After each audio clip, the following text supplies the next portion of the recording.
नमस्कार दोस्तों, स्वागत है एक बार फिर से आपका अपने यूट्यूब चैनल ज्ञान ऑटोमेशन में। दोस्तों, आज की वीडियो में हम ऐसे दो इम्पॉर्टेंट इंस्ट्रक्शन के बारे में जानने वाले हैं जो कि पीएलसी प्रोग्रामिंग में बहुत ही इम्पॉर्टेंट है। और अगर आप डेल्टा पीएलसी के अंदर प्रोग्राम कर रहे हैं तो कहीं ना कहीं आपको ये इंस्ट्रक्शन देखने को जरूर मिलेगा। तो इस वीडियो को लास्ट तक जरूर देखना, तभी आपको समझ में आएगा कि उस इंस्ट्रक्शन का यूज कैसे करते हैं और कहाँ पे करते हैं। तो उससे पहले आप लोगों से एक रिक्वेस्ट है कि अगर आपने अभी तक चैनल को सब्सक्राइब नहीं किया है तो उससे पहले आप लोगों से एक रिक्वेस्ट है कि अगर आपने अभी तक भी चैनल को सब्सक्राइब नहीं किया है तो प्लीज़ चैनल को सब्सक्राइब कर देना, बेल आइकन को जरूर प्रेस कर देना, वीडियो को ज़्यादा से ज़्यादा शेयर करना। तो आइए वीडियो को शुरू करते हैं। दोस्तों, आप अगर डेल्टा पीएलसी के अंदर प्रोग्रामिंग कर रहे हैं तो वहाँ पे आपने दो इंस्ट्रक्शन जरूर देखे होंगे। एक होता है एमसी और दूसरा होता है एमसीआर। ये होता क्या चीज़ है? ये बहुत ही इंपॉर्टेंट इंस्ट्रक्शन है। देखिए, एमसी में क्या होता है कि इसको हम लोग बोलते हैं मास्टर कंट्रोल स्टार्ट, और एमसीआर को बोलते हैं हम लोग मास्टर कंट्रोल रीसेट। ये होता क्या है और कैसे यूज करते हैं, पहले तो हम इसको वर्बली समझेंगे, उसके बाद में इसका यूज करके प्रोग्रामिंग भी करेंगे। देखिए, एमसी का मतलब ये है कि जैसे मान लीजिए आपने कोई एक प्रोग्राम बनाया, आपने यहाँ पे एक इंस्ट्रक्शन लिखा x0, और इससे आपने एक आउटपुट ऑन किया y0, ठीक है। तो नॉर्मली आप x0 को प्रेस करोगे, y0 ऑन हो जाएगा। फिर से आपने एक प्रोग्राम किया, x1 लिखा, और इससे आपने एक दूसरा इनपुट ले लिया y1, तो ये ऑन हो जाएगा। बट अगर आप मास्टर कंट्रोल स्टार्ट और मास्टर कंट्रोल रीसेट को यूज कर रहे हैं तो इससे क्या फायदा होगा, ठीक है, ये हम आपको बताने वाले हैं। जैसे कि मान लीजिए कि अगर हम मास्टर कंट्रोल ब्लॉक का यूज करेंगे तो नॉर्मली डेल्टा में क्या होगा, जैसे आपके कोई प्रोग्राम लिख दिया, ठीक है। यहाँ से मैंने एक प्रोग्राम लिखना शुरू किया, मैंने x0 से y0 को ऑन किया, ठीक है, x1 से y1 को ऑन किया। अब नॉर्मली मैंने क्या किया, एक मास्टर कंट्रोल ब्लॉक यूज कर लिया जिसको मैंने एड्रेसिंग दिया है x2। मैंने क्या एड्रेसिंग दिया है, x2, और इससे हमने एमसी ब्लॉक यूज किया। अच्छा, जब मास्टर कंट्रोल ब्लॉक यूज करते हैं ना तो हम इसमें एक इंटीजर डेटा एड्रेस लेते हैं जो कि हम n0 से लेकर के n7 तक के ले सकते हैं, ठीक है, n0 से लेके n7 तक का एड्रेस ले सकते हैं। ओके, तो यहाँ पे हमने एम सी n0 ले लिया।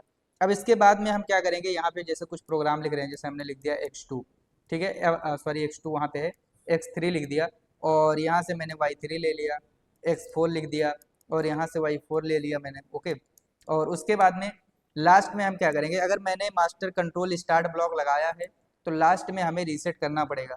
जैसे आप देखोगे मास्टर कंट्रोल रीसेट हमें ब्लॉक लेना पड़ेगा, नहीं तो ये पूरा सर्किट नहीं होगा।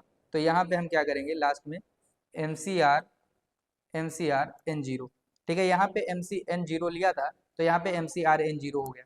तो इसको लेने से फायदा ये है कि जैसे आपने मान लिया प्रोसेस किए, आप x0 को प्रेस करेंगे, y0 ऑन हो जाएगा, आप x1 को प्रेस करेंगे, y1 ऑन हो जाएगा।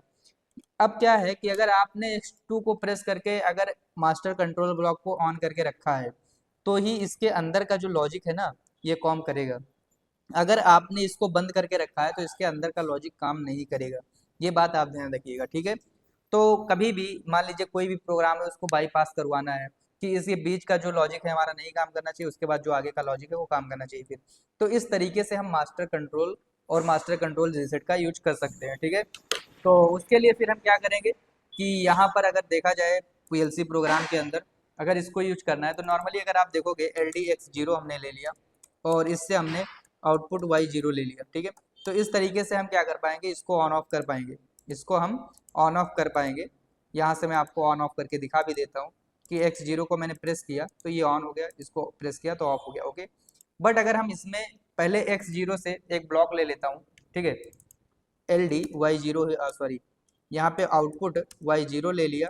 ओके, और उसके बाद में फिर यहाँ पे दूसरा इंस्ट्रक्शन ले लेता हूँ, एल डी x1 से एक आउटपुट ले लेता हूँ, वो यूटी आउटपुट y1। ओके, अब मैं यहाँ पे x2 से क्या करता हूँ, एल डी x2 से एक ब्लॉक एम सी n0 लगा लेता हूँ, ठीक है। ये ब्लॉक मैंने लगा लिया यहाँ पे। उसके बाद में अब क्या करेंगे, हमने यहाँ पे हम एक दूसरा इनपुट लेते हैं, एल डी x3। क्या लेते हैं, एल डी x3। x3 लेने के बाद में इससे मैं एक आउटपुट लगाता हूँ, आप कोई भी आउटपुट लगा सकते हो। तो यहाँ से मैंने आउटपुट y3 लगा दिया, ठीक है। ये बीच में कनेक्ट नहीं है, इसको यहाँ से कनेक्ट कर देंगे। उसके बाद में एक इनपुट और मैं लेता हूँ, एल डी x4, इससे मैं आउटपुट y4 लगा देता हूँ। ओके, उसके बाद में यहाँ लास्ट में मैंने क्या बोला है कि एम सी आर ब्लॉक आपको लगाना है और वही एड्रेस लेना है, जैसे यहाँ पे मैंने n0 लिया था तो यहाँ भी हमें n0 लेना है, ठीक है। इसको अब हम क्या करते हैं, डाउनलोड करते हैं, इसको क्या करते हैं, डाउनलोड करते हैं, यस करते हैं, ठीक है। इसको मैंने डाउनलोड कर दिया। यहाँ से ऑनलाइन मोड में जाते हैं। ऑनलाइन मोड में जाने के बाद हमने देखा कि x0 को मैंने ऑन किया, y0 ऑन हो गया, x1 को मैंने ऑन किया तो y1 ऑन हो गया, ठीक है। अगर मैं अभी x3 को ऑन कर रहा हूँ, x3 को ऑन कर रहा हूँ तो देखोगे y3 नहीं ऑन हो रहा है। X4 को ऑन कर रहा हूँ तो Y4 नहीं ऑन हो रहा है। क्यों नहीं ऑन हो रहा है भाई? क्योंकि यहाँ पर अभी हमने ये जो मास्टर कंट्रोल ब्लॉक है ना, इसको एक्टिव नहीं किया है। जब मैं इसको एक्टिव कर दूंगा, उसके बाद अगर आप देखोगे X3 को मैं प्रेस करूंगा तो Y3 भी ऑन होगा, X4 को प्रेस करूंगा तो Y4 ऑन होगा।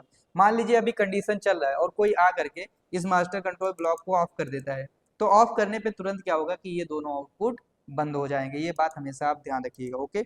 तो इस तरीके से हम यूज करते हैं। अब मान लीजिए इसी के बीच में अगर आपने टाइमर लगा के रखा होता, अभी हो सकता है आपके माइंड में कंफ्यूजन आए कि क्या मास्टर कंट्रोल ब्लॉक के अंदर टाइमर चलेगा या नहीं चलेगा, ठीक है। जैसे कि मान लीजिए मुझे अब टाइमर लेना है, तो टाइमर लेने के लिए हम क्या लिखेंगे, TMR T0 और K100, ओके। तो यहाँ से हम एक टाइमर ऐड कर लेंगे। अच्छा, डायरेक्टली आप टाइमर नहीं लेना चाहते हो तो आप सेट बिट ले करके भी टाइमर ले सकते हो। यहाँ पे आप चाहो तो X3 से पहले एक सेट कर लो, M0 को या M1 को एक मेमोरी सेट कर लो, और मेमोरी सेट करने के बाद में आप यहाँ से एक टाइमर ले लो कि TMR T0 K100, ठीक है। यहाँ से मैंने एक टाइमर ले लिया कि जैसे ही LD M0, जैसे ही M0 ऑन होगा तो LC बनेगा, इससे टाइमर चलेगा। और लास्ट में हम क्या करेंगे, यहाँ से टाइमर से ही हम रीसेट करवा देंगे। LD T0 से ही हम क्या करेंगे, रीसेट करवा देंगे। तो RST M0, क्योंकि M0 को ही सेट किया था तो M0 को ही रीसेट करवा देंगे। तो हम ये देखेंगे क्या मास्टर कंट्रोल ब्लॉक के अंदर टाइमर का भी फंक्शन काम करता है, क्योंकि ये हो सकता है आपके माइंड में कंफ्यूजन रह जाए। तो यहाँ से अगर आप देखोगे, इसको मैं ऑनलाइन मोड में करता हूँ। अभी मैंने यहाँ से मास्टर कंट्रोल ब्लॉक को ऑन नहीं किया है। अब मैं अगर X3 को प्रेस कर रहा हूँ तो आप देखोगे अभी टाइमर नहीं चल रहा है, अभी टाइमर नहीं चल रहा है, ठीक है। अब मैं यहाँ से मास्टर कंट्रोल ब्लॉक को ऑन कर देता हूँ, उसके बाद में मैं X3 को प्रेस करता हूँ तो आप देखोगे टाइमर चलने लगा। अच्छा, चलते चलते मान लो मैं यहाँ से कंट्रोल ब्लॉक को ऑफ कर दिया। अब अगर कंट्रोल ब्लॉक को ऑफ कर दिया तो जो मेमोरी सेट था वो सेट कंडीशन में ही रहेगा, बट टाइमर बंद हो जाएगा चलना। यहाँ पे जो प्रोसेस आपका टाइमर चल रहा था वो बंद हो जाएगा। यहाँ से अगर मैं इसको दोबारा से सप्लाई दूंगा तभी ये टाइमर का प्रोसेस चलेगा, नहीं तो नहीं चलेगा, ओके। जब ये अपना टाइमिंग पूरा होगा तो इस टाइमर को, जो अपना मेमोरी सेट हुआ था, इसको ये रीसेट कर देगा, ठीक है। इसको रीसेट कर दिया।